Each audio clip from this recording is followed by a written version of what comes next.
ఇంట్లో పరిస్థితుల వల్ల ఇంట్లో వీళ్ళని ఏదో సంతోష పెడదామని. సరే నేను పెట్టలేకపోతున్నా, అది వేరే విషయం. ఇప్పుడు నేను వాళ్ళు ఏం అనుకున్నా, వాళ్ళు ఇప్పుడు ఏడ్చినా ఏం చేసినా ఏం చేయడానికి ఏం లేదు. ఇప్పుడైతే అప్పుడు ఉన్న పరిస్థితుల్లో అందరి మాటలకి అందరి అంటే ఆ వాతావరణానికి నేను ఆ ప్రెషర్ ఫీల్ అయ్యి నేను పెళ్లి ఒప్పుకున్నాను. నేను మంచిగా ఉన్నామని చేసుకున్న తర్వాత మంచిగా ఉంటుందేమో, మెంటల్గా ఫిజికల్గా అన్ని బాగుంటాయేమో అనుకున్నాను. ఫిజికల్గా నా వల్ల ఏంటంటే మనం అందరికీ చెప్తున్నాను కదా, నువ్వు ఇదే కదా ఒప్పుకుంది. ఫిజికల్గా కూడా ఏం చేయలేకపోయాడు. ఇంకా ఇంకా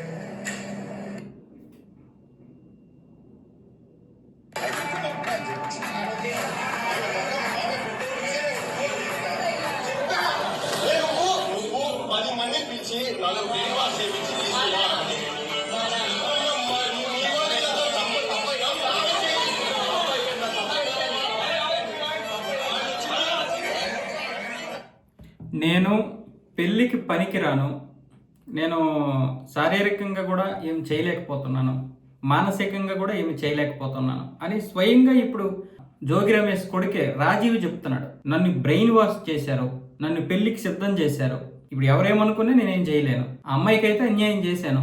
ఇప్పుడు వాళ్ళు చూడండి, జోగి రమేష్ వాళ్ళ ఆవిడ ఇద్దరు కూడా నాన్న నాన్న అని చెప్పి ఆ అబ్బాయి నిజాలు చెప్తుంటే ఆపేస్తున్నారు. ఇప్పుడు ఆ మేఘన అనే అమ్మాయి జీవితం ఎంత దారుణంగా తయారైపోయింది అనేది ఇప్పటి వరకు ఆవిడ చేసినటువంటి ఆరోపణలు విన్నాం మనం. కానీ ఇప్పుడు స్వయంగా భర్త తనని ఏ విధంగా కూడా ఒక సంసారానికి పనికిరానటువంటి వ్యక్తిని వివాహం చేశారు, హిందువులని చెప్పి క్రిస్టియన్స్ అయ్యారు, క్రిస్టియన్స్ వాళ్ళు హిందువులని పెళ్లి చేసుకున్నారు, అగరవత్తులు వెలిగిస్తే శవం కొంప అని చెప్పారు. కనీసం భర్త అయినా మంచివాడంటే పోనీ భర్త గుణం పరంగా మంచివాడు కాదు పక్కన పెట్టండి, శారీరకంగా కూడా అతడు సరైన ఫిట్గా లేడు, తనే ఒప్పుకుంటున్నాడు కదా. ఇప్పుడు వాళ్ళ అమ్మ నాన్నలు అడ్డగిస్తున్నారు, మీరు నన్ను బ్రెయిన్ వాష్ చేసి పెళ్లికి సిద్ధం చేశారు. అదే నేను చెప్తాను, ఇప్పుడు అదే నేను కోర్టు ముందు కూడా అదే చెప్తానని చెప్తున్నాడు ఆ అబ్బాయి. ఇప్పుడు వాళ్ళ స్నేహితులందరూ అడ్డగిస్తున్నారు ఆ అబ్బాయిని. ఇంకెంతకంటే రుజువులు ఏం కావాలి ఆ మేఘన జీవితం పాడైపోయిందని చెప్పడానికి? ఇలాంటి వాళ్ళని ఏం చేయాలి? జోగి రమేష్ అనే వ్యక్తి కూతురికి ఇలాగే జరిగితే ఊరుకుంటాడా?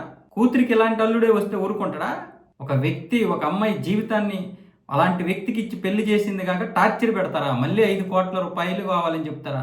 వరకట్న వేధింపుల అమ్మాయి జీవితాన్ని నాశనం చేసింది కాక ఇలాంటి మళ్ళీ నేను మాట్లాడకూడదు, ఇంకా తిడితే